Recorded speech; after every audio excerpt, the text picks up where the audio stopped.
Good morning, बहुत स्वागत है आपका टाइम्स राउंड ऑफ भारत में। सुबह सुबह आपके साथ मैं हूं दीपिका यादव। गुड मॉर्निंग, स्वागत है आपका फिट इंडिया के सुपर हिट बुलेटिन में। मैं हूं आपके साथ श्वेता श्रीवास्तव। तो देखिए, आप सुबह सुबह देख रहे हैं कि यहाँ पर जो रोशनी है वो तो अभी नहीं आई है और फॉग काफी ज्यादा है, जिस वजह से हमें भी ऑफिस पहुंचने में आज काफी देर हुई है, क्योंकि संभल के आज चलना पड़ा। श्वेता, बिल्कुल, उत्तर भारत में कड़ाके की ठंड तो पड़ी रही है, साथ ही घने कोहरे की चादर भी छाई हुई है। लेकिन क्योंकि हमारा वादा आपसे है कि हर रोज हम आप तक खबरें जरूर पहुंचाएंगे, फिर चाहे बरसात हो या फिर ठंड या गर्मी, इसलिए एक बार फिर से हम हाजिर हैं आपके साथ खबरों का सफर लेकर।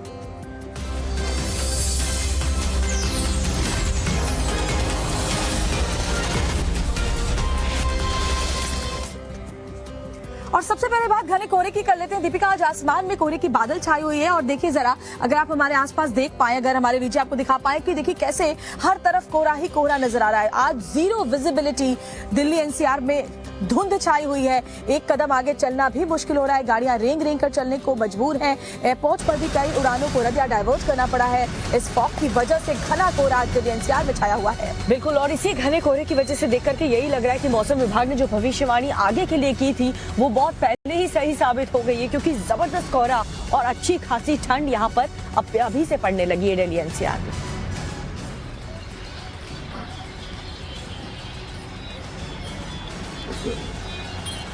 और ज्यादा जानकारी के साथ हमारी सहयोगी भावना किशोर भी हमारे साथ सुबह सुबह जुड़ चुकी हैं। भावना, जरा जहां पर आप मौजूद हैं वहां की तस्वीर दिखाएं, क्योंकि हर तरफ यहां पर नोएडा में धुंध नजर आ रही है। वहां पर क्या हालात हैं? बिल्कुल, अगर दिल्ली की बात करें तो यहाँ पर भी कोहरे की चादर सड़कों पर इसी तरह से नजर आ रही है। जैसा कि कल हम बता भी रहे थे कि आईएमडी ने चेतावनी दी है कि दिन पर दिन जो विजिबिलिटी है वो कम होती जाएगी। अगर आज की बात करें तो 50 मीटर विजिबिलिटी आज सुबह 5:30 बजे दर्ज की जा रही है। अगर पालम एयरपोर्ट की बात करें, जिसकी वजह से कल 100 से ज्यादा फ्लाइट्स जो थी वो डिलेड थी और कई फ्लाइट्स को जयपुर एयरपोर्ट किया गया था डाइवर्ट, लेकिन आज तस्वीरें आप देख सकते हैं कि विजिबिलिटी और भी ज्यादा आज दिल्ली में कम हो गई है। 50 मीटर विजिबिलिटी है, सुबह के 7 बजे जा रहे हैं, लेकिन आप देख सकते हैं कि किस तरह से सड़कों पर अंधेरा छाया हुआ और घना कोहरा आपको इस वक्त तस्वीरों में नजर आ रहा होगा। दोनों तरफ की तस्वीरें हम आपको दिखा देते हैं। सड़कों पर किस तरह से लोग हेडलाइट जलाकर चल रहे हैं, और अगर बात करें तो लोगों को बहुत ज्यादा एहतियात भी बरतना चाहिए ऐसे वक्त में, क्योंकि जब कोहरा बहुत ज्यादा होता है लोग गाड़ियां जो है वो संभल के चलाई जानी चाहिए। इसकी वजह से अगर बात करें तो कई ट्रेनें भी डिलेड है इस वक्त। कल भी 14 से ज्यादा ट्रेनें जो थी वो लेट चल रही थी। अगर बात करें और तमाम राज्यों की तो इसी तरह से पंजाब हरियाणा में भी अगर बात करें कुछ इलाकों में जीरो विजिबिलिटी दर्ज की जा रही है। मध्य प्रदेश की अगर बात करें तो वहां पर भी ग्वालियर में 200 मीटर है। अगर उत्तर प्रदेश की बात करें, बरेली, लखनऊ, प्रयागराज, जहां पर नहीं, हर जगह इस तरह के हालात उत्तर भारत के कई शहरों में बने हुए हैं। और जाहिर तौर पर जब कोहरे की घनी चादर देखने को मिलती है तो सबसे ज्यादा जो असर पड़ता है वो यातायात व्यवस्था पर पड़ता है, परिवहन पर पड़ता है। शुक्रिया आपका जानकारी के लिए। बिल्कुल, तो तस्वीरें लगातार हम आपको दिखाते रहेंगे। तो ये तो बात रही दिल्ली एनसीआर की, लेकिन कई ऐसे राज्य हैं देश के अलग अलग कोनों से भी कुछ ऐसी तस्वीर आ रही है जहां पर जबरदस्त ठंड और काफी ज्यादा कोहरा देखने को मिल रहा है। चलिए अलग अलग राज्यों से कुछ और तस्वीरें हम आपको दिखा देते हैं। इस तस्वीर को गौर से देखिए, आपको ये तस्वीर जानी पहचानी सी लग रही होगी। देश ही नहीं बल्कि दुनिया भर में मशहूर इस जगह का दीदार भी आपने शायद किया होगा, लेकिन कोहरे की चादर ने इसे भी ढक दिया है। ये ताजमहल है, मोहब्बत की निशानी। लेकिन देश के अधिकांश इलाके सहित आगरा में ऐसा कोहरा पड़ रहा है कि ताज भी ठीक से नजर नहीं आ रहा। आम दिनों की तरह यहाँ बड़ी संख्या में टूरिस्ट पहुंचे हैं। वो यहाँ आकर बहुत खुश हैं, लेकिन सुबह घने कोहरे की वजह से दुनिया के 7 अजूबों में शामिल ताजमहल ठीक से दिख नहीं रहा। यूपी में बढ़ती ठंड के बीच लोगों को कोहरे का भी सामना करना पड़ रहा है। वहीं देश के कई इलाकों के भी ऐसे ही हालात हैं। पूरे यूपी से लेकर राजधानी दिल्ली और आसपास के कई राज्यों में जोरदार ठंड पड़ रही है। जगह जगह लोग ठंड से बचने के लिए अलाव का सहारा ले रहे हैं। यूपी के मैनपुरी में भी कोहरा छाए रहने की वजह से विजिबिलिटी काफी कम हुई है। दिन निकलने के बाद भी कुछ साफ नजर नहीं आ रहा। मौसम विभाग की माने तो इस पूरे सप्ताह कोहरा लोगों को सताएगा। राजधानी दिल्ली में भी कड़ाके की ठंड की वजह से लोगों को दिक्कतें पेश आ रही हैं। तापमान में गिरावट के कारण यहाँ भी कोहरा छाया रहा। सुबह विजिबिलिटी काफी कम रही। ऐसे में घर से निकले लोगों को परेशानी का सामना करना पड़ा। गाड़ी चला रहे लोग खास एहतियात बरत रहे हैं। वहीं सड़कों पर जगह जगह अलाव जलाकर भी लोग सर्दी को दूर भगा रहे हैं। पंजाब और हरियाणा में भी सर्दी से आम जनजीवन पर असर पड़ा है। यहाँ के यमुनानगर जिले में दिन में भी ऐसा लग रहा था जैसे शाम ढलने को है। सभी गाड़ियों की हेडलाइट जल रही थी। वहीं गाड़ियों की रफ्तार भी काफी कम रही। बहुत जरूरी होने पर ही लोग घर से बाहर निकलते दिखे। तो देखिए, दिल्ली समेत उत्तर भारत में कई जगहों पर सर्दी का सितम इस वक्त देखा जा रहा है। तो कुछ ऐसी जगह है जहां पर आग से हड़कंप भी मची हुई है। जी हाँ, एक शहर की तस्वीर आपको दिखाएंगे जहां पर चलती कार अचानक से आग के गोले में तब्दील हो गई। वहीं दूसरे शहर में भी कुछ ऐसा नजारा देखने को मिला जहां पर जो बस है वो पूरी तरह से जल गई। कहां की ये खबर है, देखिए रिपोर्ट। आग के तांडव की ये दो तस्वीरें बेंगलुरु और गुरुग्राम से सामने आई हैं। बेंगलुरु में कार में आग लगने से बड़ा हादसा हुआ, तो वहीं गुरुग्राम में पूरी बस आग में खाक हो गई। दोनों शहरों में यह हादसा कैसे हुआ, अब ये भी जान लीजिए। सबसे पहले बात बेंगलुरु की।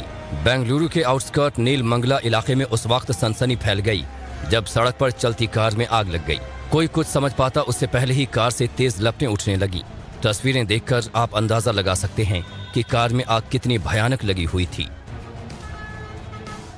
इस हादसे का दर्दनाक पहलू ये है कि जब कार में आग लगी उस वक्त कार चालक कार से निकल नहीं पाया, जिसकी वजह से कार चालक की कार में ही जलकर मौत हो गई। किसी तरह कार की आग को बुझाकर कार के अंदर जले शव को लोगों ने बाहर निकाला। जिस तरह से बीच सड़क में कार में आग लगी, उससे वहां दहशत जरूर फैल गई थी। आग के कोहराम की एक और घटना गुरुग्राम से सामने आई, जहां चलती बस आग का गोला बन गई। वीडियो में देख सकते हैं कि कैसे एक डबल डेकर बस आग लगने के बाद खाक हो गई। दरअसल हादसा तब हुआ जब डबल डेकर बस जयपुर से दिल्ली आ रही थी। यात्रियों से भरी बस जब गुरुग्राम के बिलासपुर पहुंची तभी उसमें आग लग गई। बस में जैसे ही आग लगी, यात्रियों में हड़कंप मच गया। आनन फानन में सभी यात्रियों को बस से बाहर निकाला गया। वहीं देखते ही देखते बस में लगी आग ने इतना विकराल रूप ले लिया कि पूरी की पूरी बस आग की लपटों में घिर गई। आग में घिरी पूरी बस जलकर खाक हो गई। गनीमत रही कि बस में लगी आग से किसी यात्री को कोई नुकसान नहीं पहुंचा। आग की खबर आपने देखी। अब चलिए आपको खबर गाजियाबाद से बताते हैं, जहां पर एक ही थाना क्षेत्र में मारपीट की दो घटनाएं सामने आई हैं और इस मारपीट की घटना सोशल मीडिया पर भी काफी इसका वीडियो वायरल हो रहा है। तो दोनों जगहों पर मारपीट की वजह क्या रही, उसके बाद वहां पर तस्वीर कैसी रही, सब कुछ आपको दिखा देते हैं इस रिपोर्ट में। लड़ाई मत करे, मान जा, मने मत करे, लड़ाई मत करे। एक तरफ सड़क पर मारपीट और दूसरी तरफ पत्थरबाजी और लाठी डंडों की बौछार। दोनों ही तस्वीर एक ही शहर और एक ही थाना क्षेत्र की है, लेकिन दोनों मामला एक दूसरे से अलग है। घटना गाजियाबाद के मसूरी थाना क्षेत्र की है। सड़क पर मारपीट की पहली घटना की बात करें तो गाजियाबाद के मसूरी थाना क्षेत्र के इंद्रगढ़ी इलाके में दो कारों की टक्कर हो गई। इसके बाद कार चालक इतने गुस्से में आ गए कि वो एक दूसरे पर हमलावर हो गए। बीच सड़क पर ही हाथापाई शुरू हो गई। इस दौरान जमकर लात घूंसे चले। एक शख्स को जमीन पर गिराकर पिटाई तक की गई। काफी देर तक मारपीट का ड्रामा चलता रहा। इस दौरान सड़क पर ट्रैफिक भी जाम हो गया। तो कई बार हमने देखा श्वेता कि छोटी सी छोटी बात पर भी मारपीट हो जाती है। खैर, खबर अगली पीलीभीत से आपको बताते हैं। पीलीभीत की तस्वीर देखेंगे तो आप भी हैरान रह जाएंगे, क्योंकि जरा अंदाजा लगाइए, रिहायशी इलाके में लोगों की भीड़ भाड़ के बीच कुछ घंटों तक एक टाइगर एक बाउंड्री वॉल पर बैठा रहा। जी हाँ, देखिए तस्वीर और आप भी दंग हो जाएंगे। अटकोना गांव के लोगों की सुबह खूंखार टाइगर की दहाड़ से हुई, जिसके बाद पूरे गांव की सांसें थम गईं। ये टाइगर एक घर की बाउंड्री वॉल पर बैठा था। नींद में लग रहे इस बाघ को भगाने के लिए लोगों ने टॉर्च की रोशनी मारनी शुरू की, शोर मचाया। ऐसे में टाइगर उठकर बैठ तो गया, लेकिन ना तो दीवार से उतरा और ना ही किसी पर हमला। ऐसा लगा जैसे टाइगर ने इस दीवार पर ही अपना ठिकाना बना लिया है, क्योंकि अंधेरे से उजाला हो गया। सुबह से दोपहर हो गई, लेकिन ये बाघ 6 घंटे तक जस का तस बैठा रहा। बाघ की खबर जंगल में आग की तरह फैली तो मजमा लग गया। जो लोग सुबह तक टाइगर के नाम से भी घबरा रहे थे, वो लोग बाघ के इतने करीब पहुंच गए जो कि खतरनाक साबित हो सकता था। इस दौरान वन विभाग ने बाउंड्री वॉल के आसपास जाल लगा दिया, ताकि जब टाइगर भागने की कोशिश करे तो उसे पकड़ा जा सके। लेकिन ये टाइगर तो यहाँ से जाने का नाम ही नहीं ले रहा था।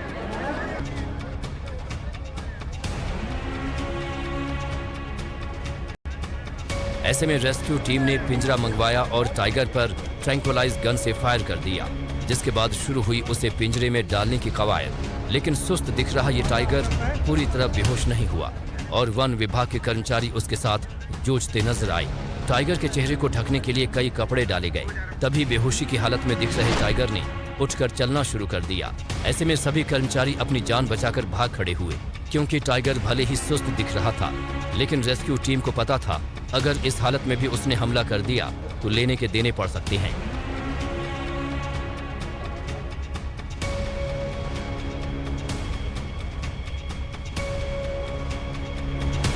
टाइगर के साथ ये नूरा कुश्ती काफी देर तक चलती रही और आखिरकार उसे पिंजरे में कैद कर लिया गया।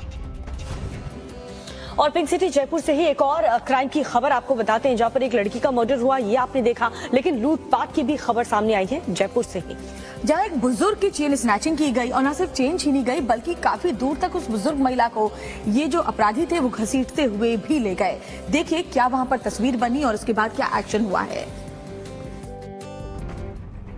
जयपुर में एक बुजुर्ग महिला से चेन स्नैचिंग का सनसनीखेज मामला सामने आया है। चेन स्नैचिंग की यह पूरी वारदात सीसीटीवी में कैद हुई है।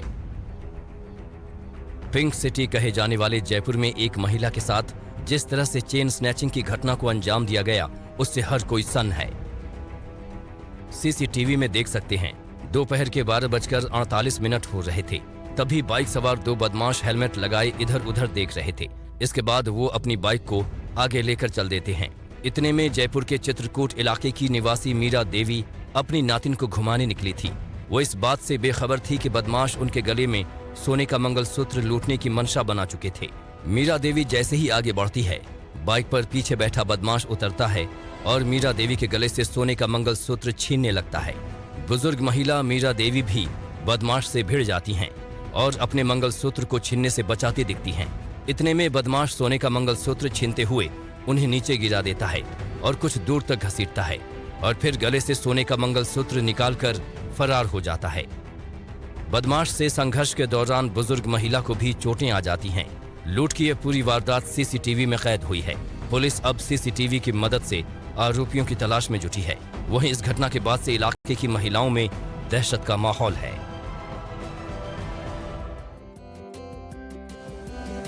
अब आपको बिहार के समस्तीपुर की खबर दिखा देते हैं, जहां पर लोग पुलिस से ही उलझ पड़े। जी हाँ, गांव वालों का गुस्सा पुलिस वालों पर टूट पड़ा, क्योंकि दरअसल पुलिस से बचते हुए एक जो युवक था वो नदी में जाकर के छुपने की कोशिश कर रहा था, लेकिन उस युवक की डूबने से मौत हो गई। देखिए पूरी खबर है क्या।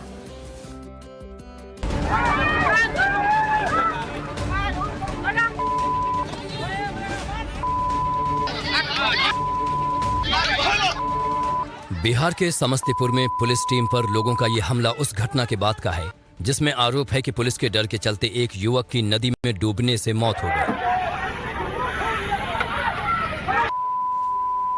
मामला नगर थाना क्षेत्र के रेलवे गंडक कॉलोनी का है।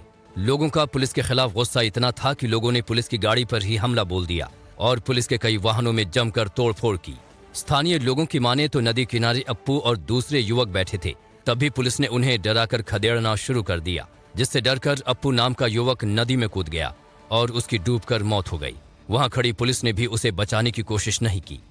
दौड़ाए हैं, वो हाथों से कूद गया है। देखिए कपड़ा वहीं रखा हुआ है। रक्षा की जब बच्चा को देश का क्या हाल होगा। और बेटा जनता का दो, कानून प्रशासन ही बढ़ाता बढ़ाव देता हर चीज का, तब कोई कुछ कर रहा है। बवाल बढ़ता देख पुलिस ने भी मोर्चा संभालते हुए भीड़ को तितर बितर करने के लिए लाठीचार्ज किया। दोनों तरफ से जमकर लाठियां भांजी गईं। वहीं पूरे मामले पर पुलिस अधिकारियों ने आरोपों से पल्ला झाड़ते हुए कहा है कि युवक की नहाने के दौरान डूबने से मौत हुई। कुछ लोगों में गलतफहमी हो गया कि शायद पुलिस आई इसीलिए वो नदी में उतर गया, मगर वो पहले से ही कपड़ा अपना खोल के और स्नान करने के लिए नदी में था। वो पता भी चला कि उनको तैरने नहीं आता था, जिस कारण से डूबने से मृत्यु हो गई। काफी देर तक पुलिस और ग्रामीणों के बीच झड़प होती रही। आला अधिकारियों के मौके पर पहुंचने के बाद और ग्रामीणों को समझाने के बाद किसी तरह मामला शांत हो सका। और चलिए बात अतीक अहमद की कर लेते हैं। अतीक भले ही अब अतीत बन चुका है, लेकिन अतीक अहमद के कई ऐसे जो साथी हैं वो अभी भी उसकी जो पुलिस की टीम है वो उनकी तलाश सरगर्मी के साथ कर रही है। आपको याद होगा गुड्डू मुस्लिम, और आपको वो भी याद होगा कि अतीक की मौत से पहले कैसे बमबाज गुड्डू मुस्लिम की बम फेंकते हुए तस्वीर भी सामने आई थी, उमेश पाल हत्याकांड में भी। लेकिन अब पुलिस उसके घर की कुर्की करने जब पहुंची तो वहां से क्या क्या दस्तावेज मिले हैं, क्या क्या सामान की बरामदगी हुई है, वो इस रिपोर्ट में देखिए आप।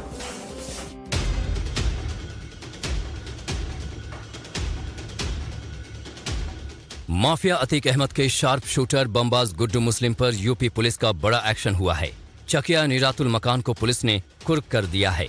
कुर्की के दौरान मकान से खून से सना हुआ एक चाकू के साथ डबल बेड, एसी और अलमारी मिली है। कुर्की के बाद आगे मकान को ढहाने की कार्रवाई होगी। प्रयागराज डेवलपमेंट अथॉरिटी ने इसकी मंजूरी भी दे दी है। अतीक अहमद के सबसे खास शूटरों में गुड्डू मुस्लिम को गिना जाता रहा है। गुड्डू मुस्लिम जितना अचूक निशानेबाज है, उससे ज्यादा खतरनाक बमबाज भी है। वो चलते चलते बम बनाकर फेंकने में माहिर है। ये वही शूटर बदमाश है जिसने 24 फरवरी को उमेश पाल हत्याकांड के समय एक थैले से बम निकालकर गेंद की तरह इधर उधर फेंक रहा था। गुड्डू मुस्लिम के बम से ही एक सिपाही गनर की जान चली गई थी।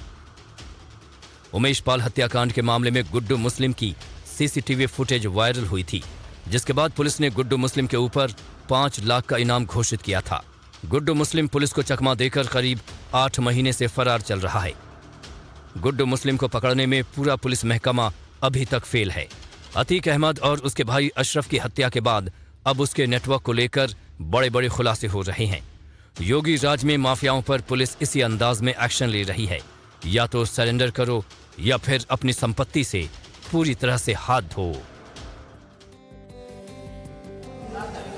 तो वाकई योगी के एक्शन से जो अपराधी है, माफिया है, वो खौफ में है, लेकिन वो लोग जो कुछ अच्छा करना चाहते हैं, कुछ बदलाव लाना चाहते हैं, योगी सरकार उनका साथ भी भरपूर दे रही है। जी हाँ, मुख्यमंत्री योगी आदित्यनाथ ने बेरोजगार युवाओं को एक बहुत बड़ा तोहफा देने का मन बनाया है। वहां पर अब तक की सबसे बड़ी पुलिस भर्ती अब होने जा रही है और साथ ही युवाओं की जो उम्र सीमा है उसे भी बढ़ाने का फैसला लिया है। देखिए पूरी खबर विस्तार के साथ। यूपी में बेरोजगार युवाओं को योगी सरकार ने नए साल का तोहफा दिया है, खासकर उन युवाओं को जो पुलिस में भर्ती होकर राज्य की सेवा करना चाहते हैं। यूपी में 60,244 पदों पर कांस्टेबल की भर्ती निकाली है। आज से जो युवा पुलिस सेवा में जाना चाहते हैं वो upbpb.gov.in पर जाकर 16 जनवरी तक अप्लाई कर सकते हैं। वो कौन से युवा हैं जो इस पद के लिए आवेदन कर सकते हैं, वो भी अपनी डायरी में नोट कर लीजिए। सामान्य वर्ग के लिए उम्र सीमा 18 से 25 साल, EWS कैटेगरी के लिए 18 से 25 साल। दरअसल यूपी पुलिस में कांस्टेबल की भर्ती इससे पहले साल 2018 में हुई थी। जिन युवाओं की उम्र उस वक्त कम थी वो इस बार की भर्ती में ओवर एज हो चुके थे, जिसके चलते पुलिस में भर्ती होने की तैयारी में कई साल से पसीना बहा रहे युवाओं ने सरकार से अधिकतम आयु सीमा में छूट देने की मांग की थी, जिस पर योगी सरकार ने मुहर लगा दी। पुलिस में उम्र बढ़ाने को लेकर कई अभ्यर्थियों ने हाई कोर्ट में याचिका भी लगाई थी, जिस पर विंटर वेकेशन के बाद सुनवाई होनी थी, लेकिन योगी सरकार ने युवाओं की मांग को पहले ही मान ली। अब थोड़ा और डिटेल में इस भर्ती की प्रक्रिया के बारे में आपको बताते हैं। क्या योग्यता होने पर आप पुलिस सेवा में भर्ती हो सकते हैं? यूपी पुलिस में कांस्टेबल के पद पर आवेदन करने के लिए कैंडिडेट्स को किसी मान्यता प्राप्त बोर्ड से 12वीं पास होना जरूरी है। इसके अलावा पुरुष उम्मीदवारों की हाइट 168 सेंटीमीटर और छाती की चौड़ाई 79 से 84 सेंटीमीटर होनी चाहिए, जबकि महिला उम्मीदवारों की हाइट 152 सेंटीमीटर मांगी गई है। आरक्षित वर्ग को इसमें भी छूट दी गई है। और चलिए अब आपको दिल्ली से एक बड़ी खबर बताने जा रहे हैं, जहां पर इजरायली दूतावास के पास विस्फोट मामले में पुलिस की टीम को एक बहुत अहम सुराग हाथ लगा है। और किसने दूतावास के पास धमाके की इस वारदात को अंजाम दिया और पुलिस को क्राइम के स्पॉट के पास से जो लेटर मिला है उस लेटर में क्या लिखा हुआ है, पूरा अपडेट आपको इस रिपोर्ट में बताते हैं।